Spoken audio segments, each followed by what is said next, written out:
श्री स्वामी समर्थ. आज आपण पाहणार आहोत स्वामींची आणि एका गरीब महिलेची भावनिक आणि प्रेरणादायी कथा.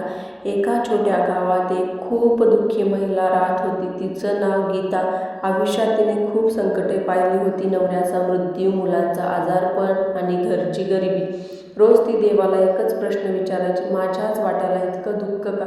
एक दिवस गावात एक स्वामी आले. लोक म्हणत होते की ते खूप ज्ञानी आहेत. गीता त्यांच्या भेटीला गेली आणि रडत रडत म्हणाली, स्वामीजी, माझ्या आयुष्यात खूप दुःखांनी भरलेलं आहे. मला शांतता कधी मिळेल? स्वामी शांत हसले. त्यांनी तिला एक ग्लास पाणी दिलं आणि त्यात एक मूठ मीठ टाकायला सांगितलं. आता हे पाणी पिऊन बघ.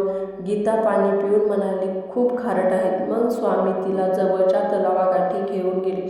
त्यांनी पुन्हा एक मूठ मीठ तलावातलं काढलं. आता या तलावाचं पाणी पिऊन बघ. गीता पाणी पिऊन म्हणाली, हे तर गोड आणि ताजं आहे.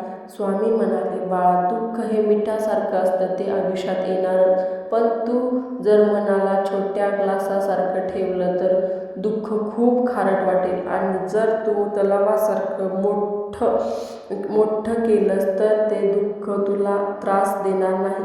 गीतेच्या डोळ्यात अश्रू होते, पण त्यावेळी ते दुःखाचे नव्हते, समजुतीचे होते. त्या दिवसापासून गीता परिस्थिती बदलण्याचा प्रयत्न करण्याऐवजी स्वतःचं मन मोठं करायचा प्रयत्न करू लागली. आपण दुःख कमी करू शकत नाही, पण मन मात्र मोठं करू शकतो. त्याचा परिणाम नक्कीच कमी होऊ शकतो. जर तुम्हाला ही कथा आवडली असेल आणि अशाच नवनवीन कथा तुम्हाला ऐकायच्या असतील तर आपल्या चॅनलला नक्की सबस्क्राईब करा आणि कमेंटमध्ये श्री स्वामी समर्थ नक्की लिहा. धन्यवाद.